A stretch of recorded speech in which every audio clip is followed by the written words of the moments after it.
Well, let's go back to the beginning, at least the beginning of my, what we now call Planet X. Spring of 2002, I had two individuals, a couple of friends of mine approach me. My friend Tom, who's a pilot and an aircraft mechanic. My friend Ron, who's a veteran of the peacetime army in Germany during the 1960s. Both these men are independent researchers, and they started telling me about Planet X and this book titled Blindsided by Mark Hazelwood. Mark did something that most authors won't do. He put evidence in the book that conflicts with his own value system. Most New Age authors, for example, won't have anything to do with the Bible, and most Bible scholars won't have anything to do with New Age information. But Mark Hazelwood included both, including historical evidence, archaeological evidence, fossilized evidence, geological, astronomical, biblical, psychic evidence, and last but not least, a lady who claims to talk to aliens. Now, that was a bit too much for me. However, I read the book, and I know documentation when I see it. I know evidence when I see it. Now, for a homicide detective, evidence is something you can put a blue evidence label on, mark it, and hand it to the court clerk as evidence. And much of what he had in the book is good evidence, well documented, that you can go back and find the original source material. So despite the lady who claimed to talk to aliens, who, by the way, gave her a date of the closest passage, that date being June of 2003, I continued my research, and I went deeper and deeper into the topic of Planet X. You heard in the introduction, I've been looking at Planet X-related matters since 1980. I began an independent research project in 1980, not knowing until 1992, 93 actually, what it was really all about. Going back to 1979, I found myself single, free weekends, looking for a hobby. I'd been out of the Army for 9 or 10 years, and I decided to go back in the Army Reserves as a Green Beret and let your tax dollars pay for my weekend fun. It seemed like a good deal to me. We spent a lot of our weekends in Special Forces training at a place called the Welding Springs Training Area, just west of St. Louis in St. Charles County. And along about 1980, the Department of Energy announced a Superfund cleanup project out there to clean up nuclear waste. Now, that was my first red flag because of the following. We guys in the Army knew that the military had been working with nuclear material out there for decades. So the men I worked with, on their own, without even telling the Army, they went to the trouble to get radiation detection equipment, and when we'd go out there training, they would routinely check out the training area to make sure there wasn't anything, because they didn't want to have kids with flippers instead of arms. It seemed like a good idea at the time. Point being, they never found any nuclear material. Barely anything above natural background radiation. Over the years, I watched this Department of Energy become a fairly good-sized project. They drug in the job trailers. They built about 15,000, 17,000 square feet of administrative buildings. Sometimes I would go by and photograph the names of the subcontractors at the front gate. At any government construction site, they always list the names of all the subcontractors at the front gate. One name happened to catch my eye one day, Worldwide Telecom. I didn't recognize that as a local business. So I submitted a Freedom of Information Act request to the Department of Energy, the contract specifications for Worldwide Telecom, along with 2 other requests for an engineering firm and a survey company. A few weeks later, I get a response back in the mail. The contract specs for the engineering company and a survey company, and a letter denying that Worldwide Telecom was even a subcontractor out there. And that kind of got my attention, so I went to a friend of mine who I thought might know who these people were. And he says, John, here's the deal. Now, this is in St. Louis. He says, so, first of all, they're headquartered in New Jersey. If you were going to build a brand new Pentagon, these are the people you would hire to put in the telecommunications. So that brought up even more questions. Under another Freedom of Information Act request, I asked how many phone lines they had out there at this construction site. The answer came back a couple of weeks later, 500 telephone lines. That sounded a bit large to me, so I talked to some contractor friends of mine, engineers who had spent 30 and 40 years in commercial construction, asking them what the largest number of phone lines they ever saw at the biggest construction site in their 40-year career of working commercial construction work, things like Boulder Dam and so forth. 50 phone lines at the largest construction site they ever saw in their 40-year career. Over the years, I interviewed different men who were working there, surveyors. I found out that everything was compartmentalized. They'd bring in one crew of surveyors to do a little section, another crew for over here from a different company, and a third and a fourth and so forth. Compartmentalized. I interviewed an engineer that worked out there. This was just fairly recently. And she was telling me, she's an electrical engineer. She couldn't understand the level of confidentiality and secrecy at a no big deal construction site. How there were certain areas that were completely off limits unless you had a certain pass and a certain badge. I talked to a man who was working on concrete out there. He said, John, I never in my career put titanium flakes in concrete before. So all in all, what we came to find out, looking at the infrastructure, the communications, the power that was going in there and still going in there, the water, fresh water, sewage treatment, and so forth, all this being underground, is that they were building a command and control center where hundreds of men and women, and their families if necessary, could live, work, play, have microwave pizza, and watch movies for years if they needed to. A very large, self-contained complex. I knew that quite a long time ago, but I couldn't make the connection. It appeared to be very military on one hand, but it wasn't the military. So it was kind of a big question mark. What I did come to learn, however, is that Superfund cleanup projects amount to a bottomless pit of unaccountable money.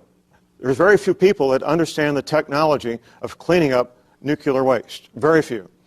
And even less understand how much it costs or how long it takes. The attitude of the congressman appropriating the money is, how much money do you need? Do you need another 10 million? How long will it take? Take as long as it takes. We want this stuff out of here. No matter how much it costs or how much it takes, we will give you as much money as you need. That's the attitude of the public and Congress when it comes to cleaning up nuclear waste.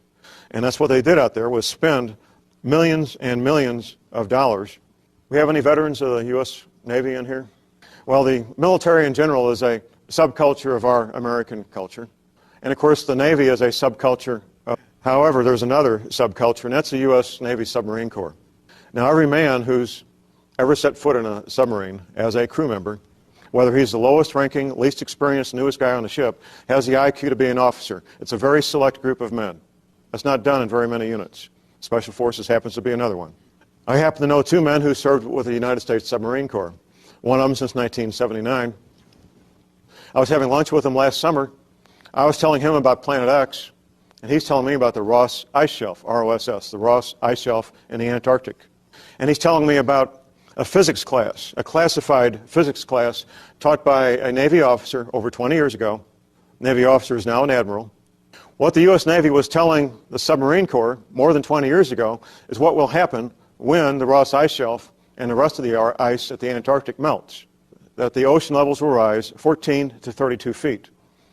And it won't be like a bathtub filling with water. There'll be violent storms accompanying the rising ocean levels. I was telling him about Planet X, as I mentioned, and it wasn't until the next day that I realized we were both talking about the same thing. That he was talking about an effect, and I was talking about a cause. There has to be a trigger to cause this ice to melt. And I believe now we know what that trigger is. More recently, I recalled a map that a patient of my wife had showed me, going back 14 years or so. My wife, a chiropractor, has a lot of patients. One of them brought in this map that was prepared by Gordon Michael Scallion, a map that was alleged to be what North America looks like after these waters come up and land has raised and land has sunk beneath the ocean. At the time I looked at this map and I thought to myself, this is a very nice, full-color fantasy, and this lady needs a tinfoil hat real bad. That was my thought. I didn't have anything else to correlate it to. More recently, however, I remembered this map and I looked it up on the internet, a small version, about 4 by 5 inches, and I emailed it to my friend in the Submarine Corps. However, I remembered this map and I looked it up on the internet, a small version, about 4 by 5 inches, and I emailed it to my friend in the Submarine Corps. He emails me back and he says, John, it's pretty accurate. It's just about exactly what the Navy told us this is going to look like, except most of Wisconsin's gone, according to the Navy, and it's not on this map. Now, this map shows large portions of the United States being underwater. Parts of the East Coast, about half of Florida, most of Louisiana, an inland sea, according to both the Navy and my friend, stretching from the Great Lakes to Hudson Bay, uninterrupted. Mississippi River, coming up from what used to be New Orleans, almost up to Memphis, 5 to 10 times wider than it is now. A couple of months ago, I was lecturer at a college class, along with another gentleman who spent 20 years in military intelligence with the Air Force. This gentleman did a 3-year tour of duty with the Submarine Corps. Dinner afterwards, and I bring up the topic of the Ross Ice Shelf. His wife's sitting next to me, and he starts telling me about what he knew about the Ross Ice Shelf, basically parallel to what my friend told me a few months previously. Then his wife pipes up and says, well, when it came time to retire, we were living the gentleman was working in the Pentagon. They could move anywhere in the United States. They'd been a military family for 20 years and were used to living all over and had friends literally all over the country. When it came time to pick their retirement home, they specifically picked the Missouri, Arkansas Ozarks because of the altitude and because of what the U.S. Navy told them about rising waters. My friend also, that I had lunch with last year, he also picked the Arkansas Ozarks because of what the U.S. Navy told him in classified briefings about rising water. Being on the road the past week, I've bumped into a number of people who know the zip codes just because they sell insurance, for example. A lot of records are kept by zip codes. And there is a noticeable increase of military retirees living in the zip codes that comprise the Missouri, Arkansas Ozarks, especially Navy veterans. For those who need a little more evidence they can get their arms around, the Pentagon issued a report in October 2003. I need to read this to you because you can't possibly memorize something as convoluted as this.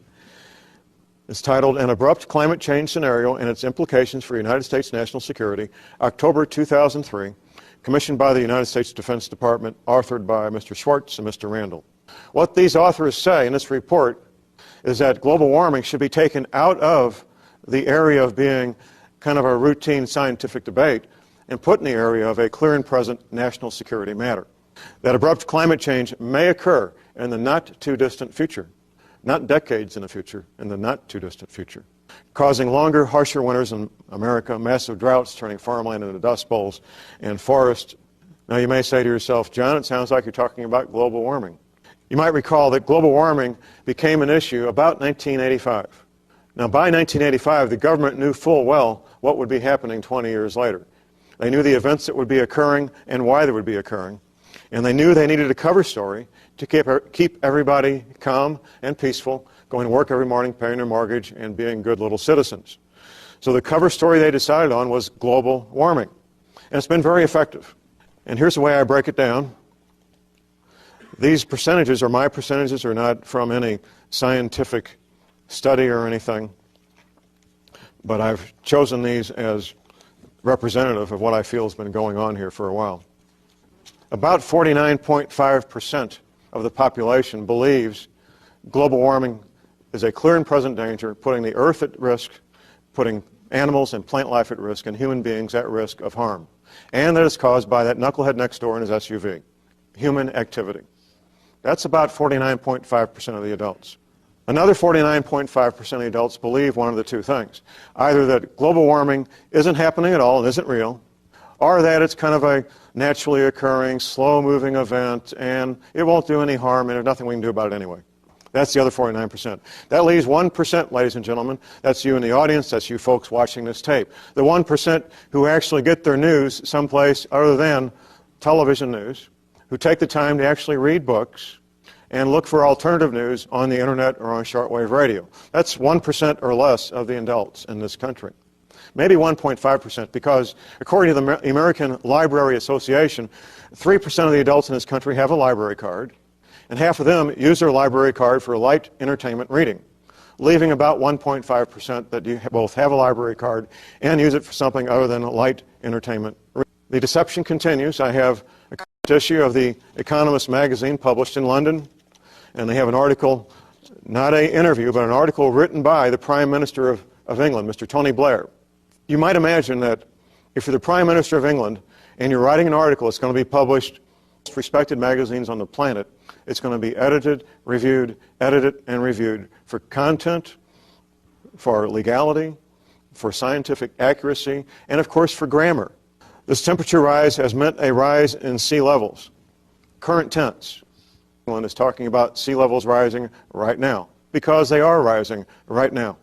If it continues as predicted, it will mean hundreds of millions of people increasingly at risk from flooding, and climate change means more than warmer weather. It means extreme, increasingly unpredictable weather events, rainstorms, droughts, heavy human and economic cost. Now, of course, this was written prior to many of the events that we're now aware of happening.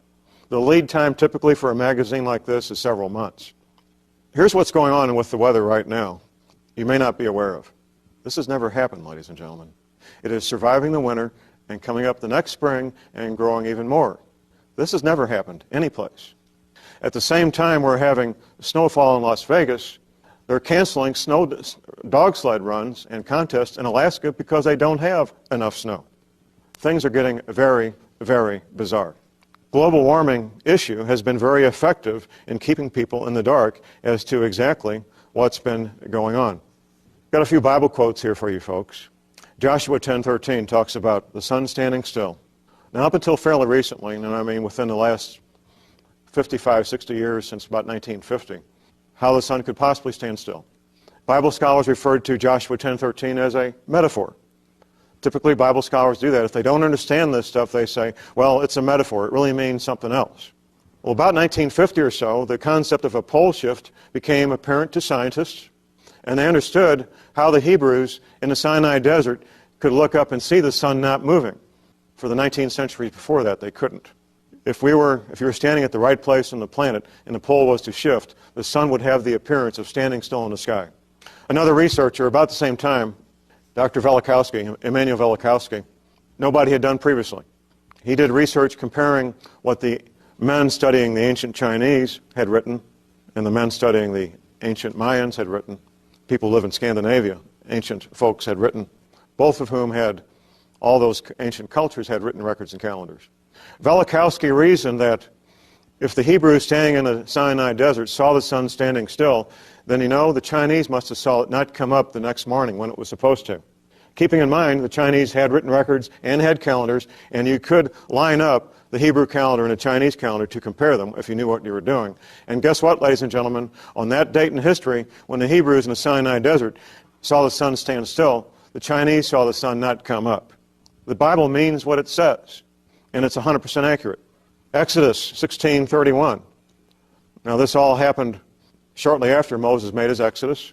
The Hebrews in the Sinai desert would wake up every morning and they would find substance of a certain color, of a certain substance, and a certain taste lying on the ground that they could pick up and eat. As it turns out, other cultures who had written records and calendars all left written records attached to the same dates, where every morning they could go out and pick up a substance of the same color and the same consistency and the same taste and eat it in China, in South America, and in Scandinavia. What we believe manna from heaven was carbohydrates in the atmosphere that would condense when the sun hit it. It would fall to ground, and you could pick up and eat it. Once again, the Bible being verified by other written records all over the planet of that same substance being there. Isaiah 24:1. Behold, the Lord maketh the earth empty, and maketh it waste, and turneth it upside down, and scatter abroad the inhabitants thereof. That sounds like a global earthquake to me. That sounds like a very good description of a global earthquake. Isaiah 24:20. The earth shall reel to and fro like a drunkard, and shall be removed like a cottage. Once again, ladies and gentlemen, what appears to be an excellent description of a very large global earthquake. Right there in the Bible, waiting for you to read it and look at it yourself. When I first heard this story about Planet X, and I read Hazelwood's book, one of the first things I did was approach a friend of mine who has privileged access to certain government agencies. And I said, can you check this out? I'd appreciate it. He said, I never heard of it, but I'll check it out. He got back with me a couple of weeks later, and he says, John, it's a real thing. They've been watching this thing for more than 20 years. It's out there. They got the Hubble watching it. They got all this instrumentation keeping track of it. It's got a 250,000-mile debris field on either side of it. When I say a debris field, I mean rocks the size of pickup trucks and rocks the size of Rhode Island. Big rocks and little rocks. It's traveling in a cloud of red dust, which means when we finally are able to see it, it'll probably duplicate what was seen by ancient peoples as being a red cross in the sky. The red dust will refract the light and make it appear to be a red cross in the sky.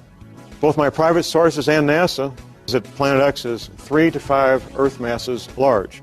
And Moon and the Stars. About 1979, they sent the Pioneer space probe looking for this thing, and here's why. Astronomy uses a lot of instrumentation. They use telescopes in the visible light spectrum, telescopes in the infrared light spectrum, telescopes in the ultraviolet light spectrum, and radio telescopes. They take all this imaging, and this is where astronomy gets down to what's really important, that's mathematics. They use mathematics to determine how big these objects are, how far away they are, how fast they're traveling, how far apart they are from each other. Pioneer space probe determined all those things, and they've been watching it very carefully. They've determined that this object is on an elliptical orbit. That means it goes way out. When I say way out, it takes 1,800 years to go out and 1,800 years to come back. That we're used to Neptune, Saturn, and so forth. They make more or less a circular orbit. Some of them tend to be a bit elliptical, but pretty much circular.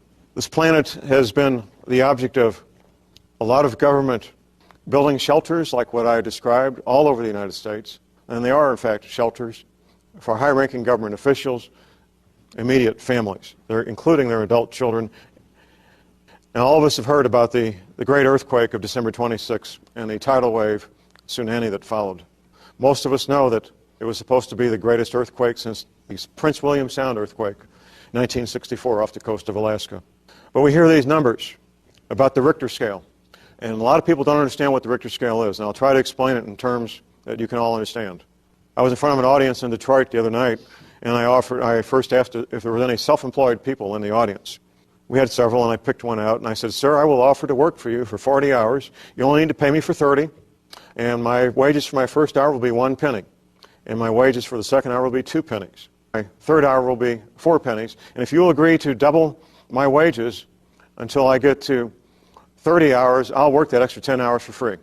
By the time you're to 30 hours, ladies and gentlemen, doubling that penny, you're about $4 million. It's a logarithmic scale. The Richter scale is a logarithmic scale. Every 1/10 of a point, starting at point 1, doubles the power, doubles the intensity. So when you go from 5 to 6, for example, you've got 1,000% more power, 5.1, 5.2, and so forth.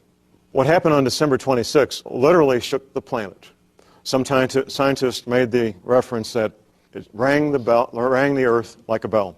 There's been some speculation that it may have been man-caused. However, it was predicted by at least 2 sets of scientists that I know of. Some Indian scientists predicted the earthquake several days before it happened based on a modality involving planetary alignment. And a gentleman named Stan Deyo predicted the earthquake on December 23rd based on his observation of ocean temperatures. Now, anybody can do this. There are sensing devices in the oceans all over the planet. They feed into satellites. They feed into the internet. You can sit in the comfort of your home and do this any place you have internet access. He saw something in his 9 years of research he had never seen. He saw all along that 600-mile fault drastically increasing temperatures on one side of the fault, drastically decreasing temperatures on the other. It is denser and therefore more heavy. When he saw that temperature difference along that fault, that's when he issued his warning, because he knew that was probably going to trigger an earthquake. And of course, it did. I need to explain a little bit more about what Planet X is. We've kind of been dancing around the topic here a little bit. Every 3,600 years, which has both the characteristics of a planet and the characteristics of a comet, comes through our solar system. It's well documented in the Bible, fairly well documented around the time of Moses' exodus out of Egypt. The following things, all of them can happen, or some of them. Global warming, melting polar ice, rising ocean levels, possibly a pole shift, drastic climate changes, storms with torrential rains, 200-mile-an-hour winds, meteor strikes, volcanoes, earthquakes, tidal waves, land masses rising from the ocean, land masses sinking from the ocean. And I'm going to go over some of these things in detail. Power grids being shut down, satellite communication disruptions. We know that because of the solar activity. Now, to a certain extent, we're already seeing most of these things already happening. There's little doubt that global warming is now taking place. I think even the strongest doubting Thomases now believe that is the case. I was reading in the Smithsonian Magazine recently about a small island nation that is losing a lot of square feet almost every day due to rising ocean levels. Meteor strikes. Apparently there's been a lot more of them through history than we were ever aware of. I'm a Missouri resident, and I managed to live 55 years without knowing we had a 12-mile diameter meteor crater in Missouri, which just happens to line up with a whole string of meteor craters. If you start at the meteor crater in Arizona, that's the old Route 66 tourist attraction, and connect the dots, connect the meteor craters, they string all the way across the United States. Fairly large meteor craters. There's always several dozen volcanoes going off on this planet at any given time. That's pretty much the way things have always been. It appears, though, that we have more volcanoes at the same time with more severity now than we've ever had at the same time. It wasn't so long ago, a couple of years ago, when if there was a foot of rain, it was major news. It was really major news. Now it's become almost routine. 12 inches of rain has become something that still makes the news, but hardly like it did before.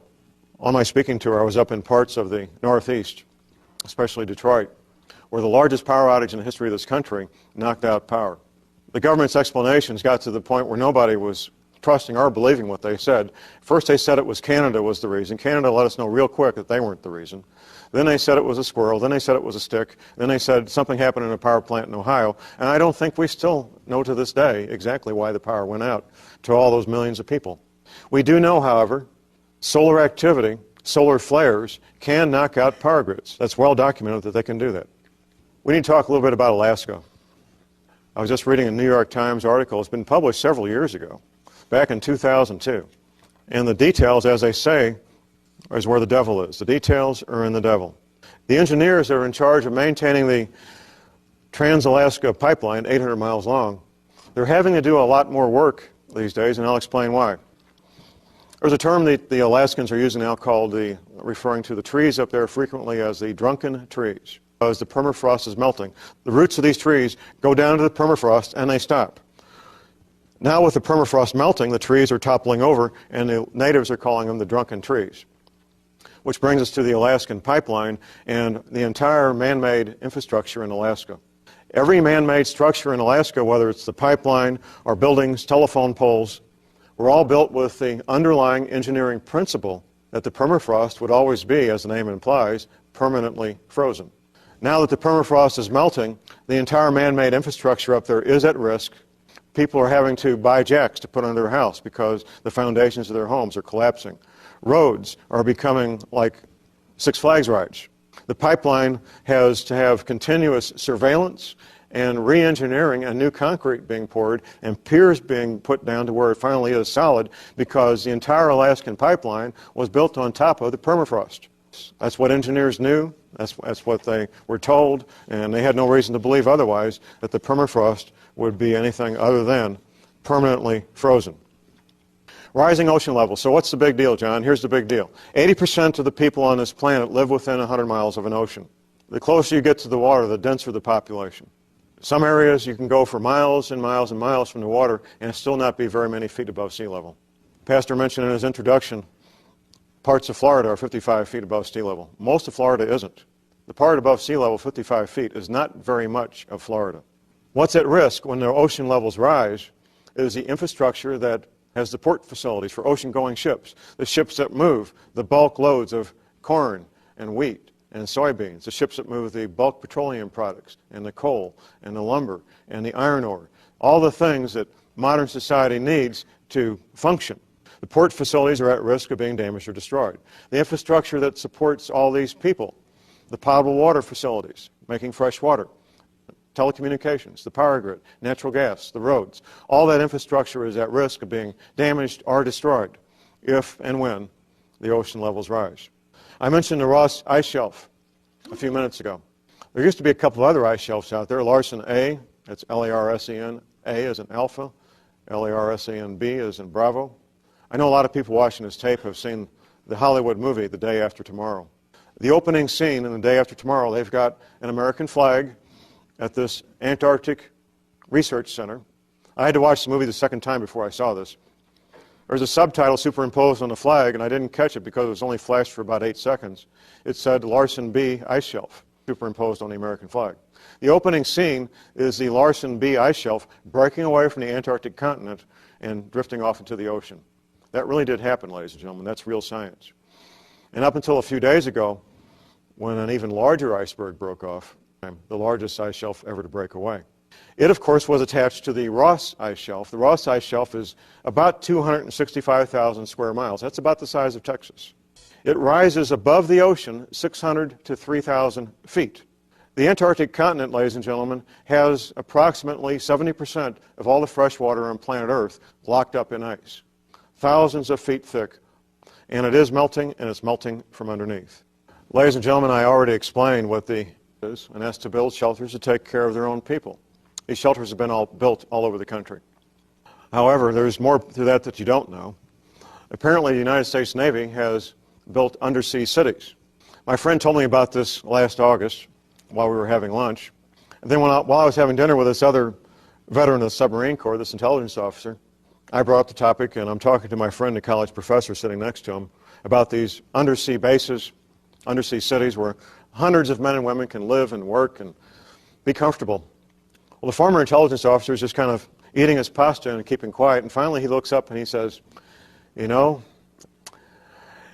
let's move on to a different topic, however, and that would be now when I first heard about this, I didn't make the connection. And when I found out about the second piece of information, everything else fell into place.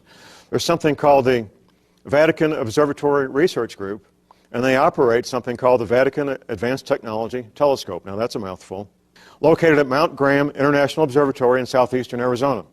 I spent most of my life thinking the Catholic Church was involved in saving souls, running Mother Teresa, helping the people over there in India, that kind of thing. It never occurred to me that the Vatican would be so interested in astronomy that they would go to the time and the expense of building and manning a professional. It's sort of like the Marine Corps selling used cars. I mean, you know, it just doesn't fit. It's not part of their mission statement. But we need to remember, ladies and gentlemen, that the Vatican is a foreign government. They have their own postage stamps. They have their own bank. They have a defined territory that's their country. And without a doubt, the Vatican has an intelligence service, and they have vaults full of documents going back for nearly 20 centuries, at least 17 centuries, full of documents from all over the planet that they've acquired. Back in 1999, an engineer friend of mine, radio frequency engineer, was retained by the Sisters of St. Agnes in St. Louis. Now, this is a Catholic order, and for several $1,000s a month, you will be well cared for. It's a very nice place. My friend, the RF engineer, radio frequency engineer, this is the kind of guy that you could hire to come in and set up a 50,000-watt commercial radio station. He really knows his stuff. The contract with the Sisters of St. Agnes was to two-way radio communications at this facility in St. Louis to talk to the Vatican in Rome halfway around the planet. Now, we're not talking, ladies and gentlemen, about 10-4 Good Buddy CB equipment here. We're talking professional-grade military communications equipment that is for serious people that want to do serious communications. Now, of course, you would have to have the exact, or they couldn't talk back and forth. At the same time, he found out that Sisters of St. Agnes purchased real estate in the Missouri Ozarks, built a building out there with food. Point being, ladies and gentlemen, the Vatican Church, like any large organization, will attempt to take care of their own people to the best of their ability. That's just the way big organizations work. It doesn't matter whether it's the U.S. government, IBM, or the Vatican. All large organizations want to care for their people to the best of their ability. And to my satisfaction, that is the Vatican's. At the time we thought, keep in mind this was 1999, we thought this was Y2K related. Nothing else made sense. But now, putting two and two together, we're getting four. You put the Vatican, all this equipment for communications, and spending the money to set up a professional observatory in Arizona. And of course, what do you have? You have preparations for Planet X. Nothing else. In passing, I've mentioned a pole shift several times. A pole shift is when the North Pole, from someplace, we don't know for sure how many pole shifts there's been, possibly as many as 150. A typical pole shift is about 20 degrees, which may not sound like a whole lot, seeing as how 180 degrees would be a complete flip-flop. What does 20 degrees mean? Well, if you're at the equator, 20 degrees doesn't mean a whole lot. You're not going to notice a big difference if you're at the equator. If you're in Maine and you get a 20-degree pole shift, you could get the climate of Atlanta, Georgia. So the farther north you get, the more drastic a small change can make. Going back to the film, The Day After Tomorrow, there was some science in there, as well as the Hollywood special effects and sensationalism and bad science. The three youngsters in that film are in a museum, and one of the displays is a stuffed mastodon. Now, most people know that mastodons have been found frozen in Siberia. That's fairly common knowledge.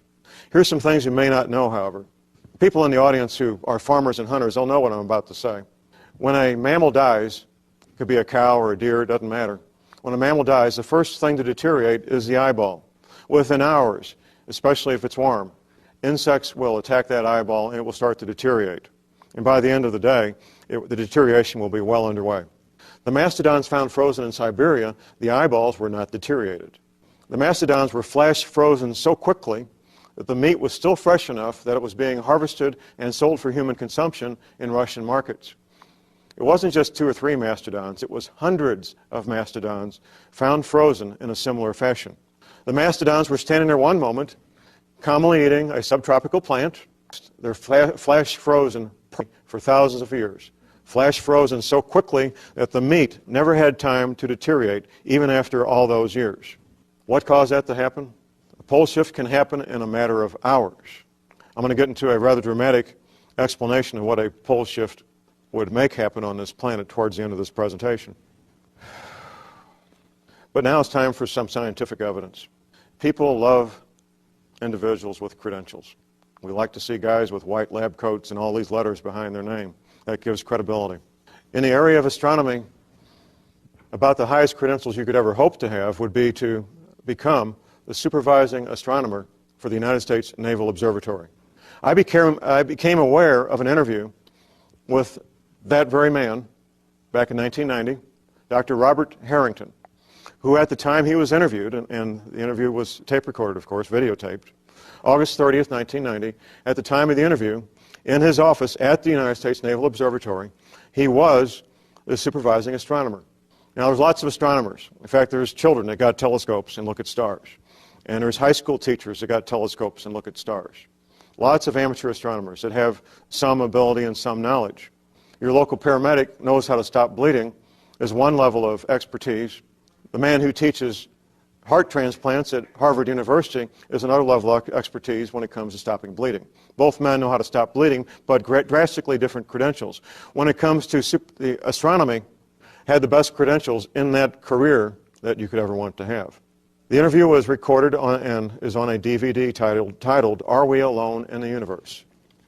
Most of the DVD, Zecharia Sitchin. Now, Sitchin's kind of an unusual guy in himself. You can take one look at Zecharia Sitchin and you say, there's a guy that spent 40 years in a library. He can pick up Sumerian clay tablets and read them like the newspaper. I mean, what a guy. But these last 15 minutes, when he's interviewing Dr. Harrington, are very, very revealing. I'm going to have some quotes here from Dr. Harrington. We've been looking for this thing, the 10th planet, for 12 years, since 1978. We predicted the existence of the 10th planet in 1978. Now, ladies and gentlemen, when the supervising astronomer for the United States Naval Observatory tells you there's a 10th planet, I think you better well be paying attention. Quote Dr. Harrington, if it turns out to be on a 3,600-year orbit, he didn't know the length or the exact structure of the orbit at that time. Professor Harrington again, he believes it has a mass, quote-unquote, a mass of 3 to 5 times the mass of Earth. Dr. Harrington again, perfectly capable of supporting life forms of one kind or another. Dr. Harrington goes on to show a diagram of what he believes to be the elliptical orbit of planet X. Not long after this interview in 1990, Dr. Harrington announced that he was going to pack up his telescope and go to the Antarctic and look for planet X. Not long after that, it was announced that he had a fast-acting form of cancer, and he was dead in about 90 days. March 1992 press release from NASA. Unexplained deviations in the orbits of Uranus and Neptune point to a large outer solar system body, 4 to 8 Earth masses on a highly tilted orbit beyond 7 billion miles from the Sun. They went looking for this thing, and they found it. They used their mathematical calculations to determine where this object should be out there, and they sent the Pioneer space probe looking for it, and they found it. Now, NASA's been playing games with us, ladies and gentlemen, for a lot of years here. Sometimes NASA is referred to as never a straight answer, and I think with good reason. I mentioned Dr. Velikovsky a couple of times. Dr. Velikovsky was a medical doctor. He's been deceased for quite a while, probably more than 20 years. He started writing his books about 1950, Earth in Upheaval. I have here in front of me a photocopy of one page of one book. Now, what this one page does is summarize hundreds and hundreds of reports and facts and figures of what happens during a pole shift, based on real research by real scientists, based on digging up evidence that demonstrates what happens during a pole shift. This one page but it paints a very good word picture as to what would happen. Let us assume, as a working hypothesis, that under the impact of a force or the influence of an agent, and the Earth does not travel in an empty universe, the axis of the Earth shifted or tilted. At that, air and water would continue to move through inertia, hurricanes would sweep the Earth, and the seas would rush over continents, carrying gravel and sand and marine animals and casting them on the land. Heat would be developed, rocks would melt, volcanoes would erupt, lava would flow from fissures in the erupted ground and cover vast. It would spring up from the plains and would travel and climb on the shoulders of other mountains, causing rifts and faults. Lakes would be tilted and emptied. Rivers would change their beds. Large land areas with all their inhabitants would slip under the sea. Forests would burn, and hurricanes and wild seas would wrest them from the ground on which they grew and pile them branch and root in huge heaps. Seas would turn into deserts, their waters rolling away. If a change in the velocity of the rotation, slowing it down, should accompany the shifting of the axis, the water confined to the equatorial oceans by centrifugal force would retreat to the poles, and high tides and hurricanes would rush from pole to pole, carrying reindeer and seals to the tropics and desert lions into the Arctic, moving from the equator to the mountain ridges of the Himalayas and down the African jungles, and crumpled rocks torn from splintering mountains would be scattered over large distances, and herds of animals would be washed from the plains of Siberia. The shifting of the axis would also change the climate of every place, leaving corals in Newfoundland, elephants in Alaska, fig trees in northern Greenland, and luxuriant forests in Antarctica. In the event of a rapid shift of the axis, many species and genera of animals on land and in the sea would be destroyed, and civilizations would be reduced to ruins. Now, 50 years ago, there was a lot of speculation in here as far as the average person was concerned. Civilization slipping into the sea. You know, ladies and gentlemen, since World War II, the new sport of scuba diving, which didn't exist prior to World War II, we have imaging techniques to look through the oceans and see what's down there. Just fairly recently, a city was found stretching between the island of Okinawa and the main islands of Japan. We have very large stone buildings. I've seen photographs of some of these buildings with scuba divers next to them. The scuba divers look like little toy soldiers compared to these large stone buildings. Stone buildings have been found under the sea in the Caribbean. The ancient city of Alexandria, Egypt, has been found just off the coast of Egypt in the Mediterranean. And the list goes on and on and on of man-made structures being found under the ocean all over the planet. The bones of animals have been found in caves to their final resting place, but apparently crushed and jumbled together under a huge force, most likely water, crushed and jumbled together. You dig down through the permafrost in Alaska that I mentioned earlier, and you do, in fact, find tropical plants. Christopher Columbus, it's been known, had maps when he went on his journey to find the New World, had maps showing the Antarctic continent. Now, it wasn't until after World War II that we had the imaging technology to see through the ice and tell where the land stopped and the ocean began. Once we had that imaging technology, scientists could prove the accuracy of the maps that Christopher Columbus had in his possession, maps which were made from much older maps. In fact, similar maps were found on dusty shelves in Constantinople. To understand this issue, ladies and gentlemen, you're going to have to do your own homework. The best living scientist that I know on this topic is Professor James McCanney, MS. The two books I most recommend are Planet X, Comets and Earth Changes, and Surviving Planet X Passage. I highly recommend, in addition, Atlantis to Tesla and Principia Meteorologica, that's a mouthful, The Physics of Sun-Earth Weather. I recommend some other books, but those are the main ones. Weather people have been telling you on radio and TV about the weather is only half the truth. What they'll tell you is that all weather on planet Earth is caused by the sun. What they'll tell you is the sun has become a lot more active, and that is true. What they won't tell you, however, is the reason the sun is becoming more active. There's a vast new source of energy interacting with our sun and causing it to become more active. It's been known for a number of decades. Our sun goes through an 11-year cycle of increasing solar activity to a high point for 11 years and then decreasing solar activity for 11 years to a low point about 3 years ago. 3 years ago in this case.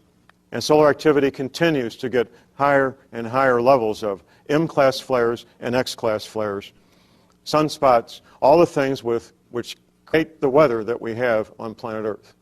So you would be well advised, all of you out there watching this tape, to do your own homework and come to understand what these issues really are and why our weather is doing what it is doing. One of the things that happened to me when I started researching this will happen to most of you if you don't get this warning first, and that's to not go down the rabbit trail of looking for a date. I'm pretty convinced at this point that a date doesn't matter. A particular month doesn't matter. It becomes clear pretty quickly that the two most dangerous points are the closest passage going past Earth into the solar system, past us, behind the sun, and then once again when it comes back out on the other side of the sun. These events have been going on. When I say these events, earth changes events involving bizarre weather events have been going on now for well more than 2 years, and I fully expect them to go on for several more years. How many more years, I can't say. There will be times when it gets a lot more violent, and there will be times of a bit more peace, I believe. Some people believe that haven't looked at this very carefully, that Planet X may hit the Earth. No, that won't happen. It hasn't happened yet. It's been swinging through here every 3,600 years. For the odds of us hitting us are remote, and if it did, we all go to meet Jesus, and that's the end of that, and nothing to worry about. A member of the audience wants to know, how long will it be before millions begin to die? What happened on December 26th, the beginning point of that, I've seen numbers ranging from 250,000 to 500,000 dead right now. Some of these areas are so remote that when a rescue helicopter went to land on one of these islands, it was attacked by natives with bows and arrows. They aren't used to seeing anybody from the outside world. The countries where these people live did not know how many people lived there before, so how could they possibly know how many people were there after the tsunami or could have been killed? A member of the audience wants to know, will we ever be able to see Planet X? The answer is yes, to the best of my knowledge, we will. Up from the south now, if you say this is the sun, all our planets go around more or less on a flat plane. This planet comes up from the south, from our south pole, goes behind our sun, comes back down. For quite a period of time, you'll be able to see Planet X, probably from your own backyard without any instruments of any kind. Something as large as 3 to 5 times the mass of Earth is something you can't hide. So, ladies and gentlemen, just to recap this portion of it real quick, don't go looking for a date. Don't get too worried about. All right, let's turn to Luke 21:25. I want to show you some things that I believe God has shown me in the Scriptures regarding the end times. And let me just clarify. Based upon the information that John has shown us here, we're going to continue to see more really strange things with the weather. Continue to see the earth begin to fall apart. Because I do not believe God is destroying the earth. I believe the earth is already messed up from the way it was before the fall. And I think God is just restoring all things. I know that the Bible says there's going to be a time when there will be no more sea. I want you to think about this. That we can't even begin to understand how God can do these kind of things. We don't understand, but He has a way, a higher way, a better way, and it's good. It's not bad news. It's nothing to be afraid of. And when everything in the sea dies, that everything, there'll be no more sea. And it says you'll be able to walk across the Euphrates with your sandals on and not get your feet wet. And it says every high place is going to fall. Every valley or every low place is going to raise up. There will be no more sea. In other words, the earth is going to be a perfect ball. I believe it's going to be better than it ever was in the Garden of Eden. It's going to be like a Garden of Eden all the way around the earth. It's going to be perfect once again. As I was starting to say, I don't think that we can say conclusively that there is a Planet X. I can possibly see of. Stan, are you saying you believe in Planet X? But I know this, something like, but I can say this is going to happen. I can say it's going to be bad for the sinners, and it's going to be good for the kingdom of God. I can say that God is going to supernaturally gather and protect His own in this time of trouble. And the reason He's sending it, if our heart is after this world and the things of this world, then we're not going to like the things that we're going to see. But if our heart is after righteousness, if our heart is after the kingdom of God, if our heart is after souls, understand as we go through this, protect us. I want to say that again. God is going to protect us as we go through these times. It's not going to be as bad as some people think. It's going to be worse. That our God knows how to deliver sinners, and He knows how to deliver the righteous out of the hands of the sinners. He knows how, because we're not appointed to wrath. Okay, now with that in mind, Luke 21:25. And it says, and there shall be signs in the sun. I want you to look at these 4 things. I want you to remember this thing. The most talked about events in all of Bible prophecy. 4 things. The sun, the moon, the stars, and the heavens, or the constellations. 4 things. You'll notice this all through the talk. I also want you to notice the word clouds. Everyone say the word clouds, okay? I want you to notice as we go through this, the clouds, because Jesus is associated. All through this, you're going to notice the sign. And notice as we go through this, the clouds, because Jesus is associated. All through this, you're going to notice the sun, moon, stars. Something happens with the sun, moon, stars, and the heavens or the constellations. And there should be signs. Now, that's not go, that's not stop, that's not yield, that's not one way. In other words, there's going to be something going on up in the heavens. What that just said was there's 3 levels. The moon is on one level. The sun is further out. And then even further out than the sun is the stars. So these are signs in 3 levels. How many levels of heaven are there? I saw a man about 13 or 14 years ago, whether in the body or out of the body, I cannot tell. Such a man was caught up into the, is there a level of the sun, and then yet a level further out the stars? So we are talking about something not just that's affecting the moon. We're talking about, brothers and sisters, something that's affecting the stars. So this is not something local. There should be signs in the sun and in the stars, and what is happening on the earth? Distress of nations, because everything's going topsy-turvy. This is very near the end of the 7-year tribulation. It says distress of nations with perplexity. Means there's no answer, there's no solution. And mankind that cannot change it. They cannot fix it. They can't send some spaceship out to drill a hole in it, to put a nuclear weapon so that they can blow up the thing and fix it. They can't fix it. There's perplexity. It's out of their control because God is getting the attention. The sea and the waves roaring. What did we just see this past December 26th of 2004? The sea and the waves roaring. Some 155,000 people killed all in an instant. When the tsunami came in and hit all of those, it's coming to all the godless people. Men's hearts failing them for fear. Do you think some hearts were failing them for fear? Well, we saw on TV recently, I remember one of the shots I saw, people were standing there like this in the beach. And they were watching this big tsunami come in. They were thinking, well, what in the world is it that is? There was one guy that said, well, there was a little bitty wave, and there was another little bitty wave. And he said, then it went back out. I got my camera. I went down there. I was going to take some pictures. And then all of a sudden, whoosh, here comes this 20-foot wave and washes some places as much as 6 kilometers inland. And it washed in, grabbed everything, people, buildings, boards, cars, buses, and then pulled them and said that it went way out. You could see way down into the ocean because the whole earth was wobbling. And it says in there that it moved some of the islands as much as 25. It said that it actually made the earth, that the earth actually wobbled. It said that it moved the North Pole, the breaking of the water. We'll get into that in just a minute. Men's hearts failing them for fear and for looking after those things which are coming upon the earth. Now, why is God doing this?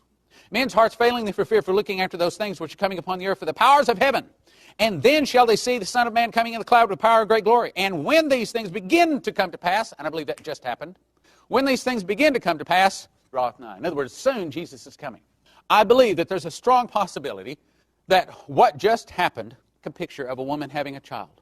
In here that Sunday right after that, I was preaching on this, and right in front of our congregation. 1 Thessalonians 5:3 says, for when they shall say peace and safety, sudden destruction shall come upon them as travail upon a woman with child. Travail upon a woman with a woman with child. Now, to the congregation I said, and what is that event that begins the woman's travail? I said, well, pain, some said contractions, and then my wife said, you can have pains before. Have we had pains before? Yes, we had. You can have contractions before. Had Oklahoma City, we've had Waco, we've had 9/11. We've had contractions before. We've had pains before. Is when the water breaks. Things that we've never seen in our lifetimes before, never in recorded history. We're going to start seeing those kind of things come to pass, if that was the water breaking. And the easiest of the contractions take place when the woman's labor. I said, ladies, help me out. And do they get her and closer as it's time for the birth? I said, I believe what that tsunami, 2004, is saying, because Jesus, and this is not from somebody calculating it out, saying Jesus is coming. This is not from some intellect. This is God saying, I am sending my son soon. Now, here's the next question. Gestation, well, about 9 months. Isaiah 24 says, behold, the Lord maketh the earth empty. Matthew 24 says that unless Jesus returns, why is he going to kill off millions and millions of people when the wayward prodigal son interested in going back home to the father? That he started realizing he needed his father. And that's what God is doing. He is laying stripes upon the back of the sinners. And maketh it waste, it upside down, and scattereth abroad the inhabitants thereof. Real interesting how God has supernaturally, I believe, shown me a couple of things on TV. I saw a special, something like the Discovery Channel or something like that. And they were in Hawaii, where there's active volcanoes right now. And that lava is bubbling out of those volcanoes right now. And they said that when it bubbles out, and they solidify, and they're aimed that direction. In other words, probably what happened in the flood is the North Pole was the South Pole, North Pole, vice versa. And what the Bible says is they're going to do this. Again, that's what it's saying. Put it upside down and scattereth abroad the inhabitants thereof. And it shall be as with the people, as with the maid, so with her mistress. As with the lender, so with the borrower. As the taker of usury, one with the giver of usury. Every person on earth is going to go through this labor of pain, thus saith the Lord. There is no pre-trib rapture that's going to get you out of it. You will, as they return the wayward child, back to the prodigal father. All people go through this.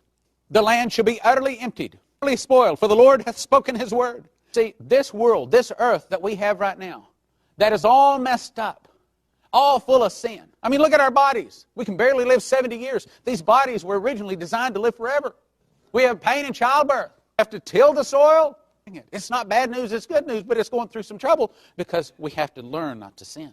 The word languisheth and fadeth away. The haughty people of the earth do languish. Defiled unto the inhabitants thereof, because they have transgressed. Here it is. Changed the ordinance. Curse devoured the earth, and they that dwell therein are desolate. Therefore the inhabitants of the earth are burned. How can you burn everybody on earth? How in the world can you burn? Well, the Bible says that horrible malignant sores will break out on people towards the end of the tribulation. They're burned. Few men left. The city of confusion. That's why God calls us Babylon, because we opened our borders to all kinds of other gods. And in the president's inauguration speech, he mentioned the Quran. Open, equal. You see, they want all gods to be equal. All pathways to God. No. City council, and I said here in town, they were thinking about coming up and passing a law that you cannot discriminate against gays and homosexuals. And I went down among many of the other, matter of fact, there's 125 people signed up, and I was number 62. I said several things, but one of the things I said was, you know, you can go to Saudi Arabia, and I said, I can tell you churches are almost non-existent. There's probably less than in the whole nation. So I only knew of one, and I believe that's one of the most populated cities of the entire world, in Tokyo. I would say this, and this is what I said to him. I said, so if you want to be a Buddhist, if you want to be a Muslim, move to Saudi Arabia. If you want to be a Christian, but if you want to be a sodomite, don't make this nation. Oh, how I wish I could have been there the day that they were writing the Declaration of Independence. Changed had I said, boys, verse 20, Isaiah 24:10. The city of confusion, that's America. We're all confused about who is God. It's broken down. Every house is shut up. Why are they shutting up the houses? Are falling. I believe that there's all kinds of cataclysms and people are hiding. Every house is shut up that no man may come in. It shall be in the midst of the land among the people. There shall be as the shaking of an olive tree. Okay, what do? I mean, they have big machines now that go up and grab these trees by the trunk and shake them like that. Shaking of an olive tree. And as the gleaning of grapes, when the vintage is done, you see, God is telling us what he's doing. He's getting the fruit to fall off of the tree. And see, that's what he's doing. He's shaking the world. That he who fleeth from the noise of the fear shall fall into the pit. In other words, there's not going to be any way physically in the natural you're going to be able to protect yourself. But out of the midst of the pit shall be taken in the snare, for the windows of heaven are open. This is going to be a time of supernatural things going on. A time when all kinds of miracles and signs and wonders take place. When he answers a prayer before we even get done saying it. We don't even get to the period at the end of the sentence before we see the prayer coming to pass. Because it is a great end-time battle of strength about who is God. Who is God? Satan? That's what it's really all about. And yes, we're going to see Satan and his man, the Antichrist, be able to call down fire out of the heaven. But see, God hadn't told you what he's doing. He's going to show his might. It's, behold, I shall cause them to know my might, and they shall know that my name is... The foundations of the earth do shake. Isaiah 24:19. The earth is utterly broken down. The earth is clean dissolved. The earth is moved exceedingly. It is going to be a great shaking. There's not going to be anybody in town that is not going to be a part of this. The earth shall reel to and fro like a drunkard, and shall be removed like a cottage. Now that word like a cottage means like it's going to be wobbling all over. I mean, we're going to see tsunamis like you can't believe. The sun going out, getting 7 times hotter and then going out. Everybody is going to be a part. And the transgression thereof shall be heavy upon it, and not rise again. In other words, this will fall, and it will not rise again. Then he will make a new heaven. It will come to pass that day that the Lord shall punish the host of the high ones that are on high. In other words, the leaders of the New World Order, the leaders that have corrupted and destroyed the earth. As Henry Groover was shown one of his visions, gather sinners into cities marked for destruction. To supernaturally gather, he gathers the sinners for protection, or excuse me, he gathers the wheat or the righteous into cities marked for protection. He's going to gather the sinners into the pit. I remember when I was, March of 1988, when I was driving Dimitri Duduman and his grandson and interpreter Michael Boldea around. For 2 weeks, I drove him around where he spoke and gave his testimony, and I told him the name, it's Kaw River, Missouri River, whatever river it was. We'd look at the sign. Sometimes we had to even turn around and look at the sign back behind us, see the name of the river. And after a couple of days of this, finally I said, why do you ask the name of the river every time we pass it? Thank you, Pastor. What an introduction. Well, let's go back to the beginning, at least the beginning of what we now call Planet X. Spring of 2002, I had two individuals, a couple of friends of mine, approach me. My friend Tom, who's a pilot and an aircraft mechanic. My friend Ron, who's a veteran of the peacetime army in Germany during the 1960s. Both these men are independent researchers, and they started telling me about Planet X and this book titled Blindsided by Mark Hazelwood.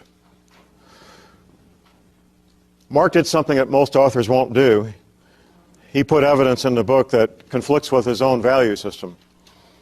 Most New Age authors, for example, won't have anything to do with the Bible, and most Bible scholars won't have anything to do with New Age information. But Mark Hazelwood included both, including historical evidence, archaeological evidence, fossilized evidence, geological, astronomical, biblical, psychic evidence, and last but not least, a lady who claims to talk to aliens. Now, that was a bit too much for me. However, I read the book, and I know documentation when I see it. I know evidence when I see it. Now, for a homicide detective, evidence is something you can put a blue evidence label on, mark it, and hand it to the court clerk as evidence. And much of what he had in the book is good evidence, well documented, that you can go back and find the original source material. So despite the lady who claimed to talk to aliens, who, by the way, gave her a date of the closest passage, that date being June of 2003, I continued my research, and I went deeper and deeper into the topic of Planet X. You heard in the introduction, I've been looking at Planet X-related matters since 1980. I began an independent research project in 1980, not knowing until 1992, 93 actually, what it was really all about. Going back to 1979, I found myself single, free weekends, looking for a hobby. I'd been out of the Army for 9 or 10 years, and I decided to go back in the Army Reserves as a Green Beret and let your tax dollars pay for my weekend fun. It seemed like a good deal to me. We spent a lot of our weekends in Special Forces training at a place called the Welding Springs Training Area, just west of St. Louis in St. Charles County. And along about 1980, the Department of Energy announced a Superfund cleanup project out there to clean up nuclear waste. Now, that was my first red flag because of the following. We guys in the Army knew that the military had been working with nuclear material out there for decades. So the men I worked with, on their own, without even telling the Army, they went to the trouble to get radiation detection equipment, and when we'd go out there training, they would routinely check out the training area to make sure there wasn't anything, because they didn't want to have kids with flippers instead of arms. It seemed like a good idea at the time. Point being, they never found any nuclear material. Barely anything above natural background radiation. Over the years, I watched this Department of Energy become a fairly good-sized project. They drug in the job trailers. They built about 15,000, 17,000 square feet of administrative buildings. Sometimes I would go by and photograph the names of the subcontractors at the front gate. At any government construction site, they always list the names of all the subcontractors at the front gate. One name happened to catch my eye one day, Worldwide Telecom. I didn't recognize that as a local business. So I submitted a Freedom of Information Act request to the Department of Energy, the contract specifications for Worldwide Telecom, along with 2 other requests for an engineering firm and a survey company. A few weeks later, I get a response back in the mail. The contract specs for the engineering company and the survey company, and a letter denying that Worldwide Telecom was even a subcontractor out there. And that kind of got my attention, so I went to a friend of mine who I thought might know who these people were. And he says, John, here's the deal. Now, this is in St. Louis. He says, so, first of all, they're headquartered in New Jersey. If you were going to build a brand new Pentagon, these are the people you would hire to put in the telecommunications. So that brought up even more questions. Under another Freedom of Information Act request, I asked how many phone lines they had out there at this construction site. The answer came back a couple of weeks later, 500 telephone lines. That sounded a bit large to me, so I talked to some contractor friends of mine, engineers who had spent 30 and 40 years in commercial construction, asking them what the largest number of phone lines they ever saw at the biggest construction site in their 40-year career of working commercial construction work, things like Boulder Dam and so forth. 50 phone lines at the largest construction site they ever saw in their 40-year career. Over the years, I interviewed different men who were working there, surveyors. I found out that everything was compartmentalized.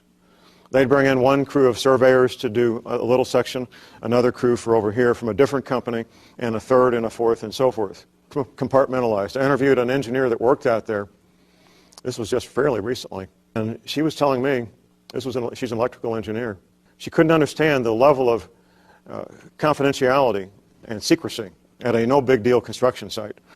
How there were certain areas that were completely off limits unless you had a certain pass and a certain badge. I talked to a man who was working on concrete out there. He said, John, I never in my career put titanium flakes in concrete before. So all in all, what we came to find out, looking at the infrastructure, the communications, the power that was going in there and still going in there, the water, fresh water, sewage treatment, and so forth, all this being underground, is that they were building a command and control center where hundreds of men and women, and their families if necessary, could live, work, play, have microwave pizza, and watch movies for years if they needed to. A very large, self-contained complex. I knew that quite a long time ago, but I couldn't make the connection. It appeared to be very military on one hand, but it wasn't the military. So it was kind of a big question mark. What I did come to learn, however, is that Superfund cleanup projects amount to a bottomless pit of unaccountable money. There's very few people that understand the technology of cleaning up nuclear waste. Very few. And even less understand how much it costs or how long it takes. The attitude of the congressman appropriating the money is, how much money do you need? Do you need another 10 million? How long will it take? Take as long as it takes. We want this stuff out of here. No matter how much it costs or how much it takes, we will give you as much money as you need. That's the attitude of the public and Congress when it comes to cleaning up nuclear waste. And that's what they did out there, was spend millions and millions of dollars. We have any veterans of the U.S. Navy in here? Well, the military in general is a subculture of our American culture. And of course, the Navy is a subculture. However, there's another subculture, and that's the U.S. Navy Submarine Corps. Now, every man who's ever set foot in a submarine as a crew member, whether he's the lowest ranking, least experienced, newest guy on the ship, has the IQ to be an officer. It's a very select group of men. That's not done in very many units. Special Forces happens to be another one. I happen to know two men who served with the United States Submarine Corps, one of them since 1979. I was having lunch with him last summer. I was telling him about Planet X, and he's telling me about the Ross Ice Shelf, ROSS, the Ross Ice Shelf in the Antarctic. And he's telling me about a physics class, a classified physics class taught by a Navy officer over 20 years ago. Navy officer is now an admiral. What the U.S. Navy was telling the Submarine Corps more than 20 years ago is what will happen when the Ross Ice Shelf and the rest of the ice at the Antarctic melts. That the ocean levels will rise 14 to 32 feet. And it won't be like a bathtub filling with water. There'll be violent storms accompanying the rising ocean levels. I was telling him about Planet X, as I mentioned, and it wasn't until the next day that I realized we were both talking about the same thing. That he was talking about an effect, and I was talking about a cause. There has to be a trigger to cause this ice to melt. And I believe now we know what that trigger is. More recently, I recalled a map that a patient of my wife had showed me, going back 14 years or so. My wife, a chiropractor, has a lot of patients. One of them brought in this map that was prepared by Gordon Michael Scallion, a map that was alleged to be what North America looks like after these waters come up and land has raised and land has sunk beneath the ocean. At the time, I looked at this map and I thought to myself, this is a very nice, full-color fantasy, and this lady needs a tinfoil hat real bad. That was my thought. I didn't have anything else to correlate it to. More recently, however, I remembered this map and I looked it up on the internet, a small version, about 4 by 5 inches, and I emailed it to my friend.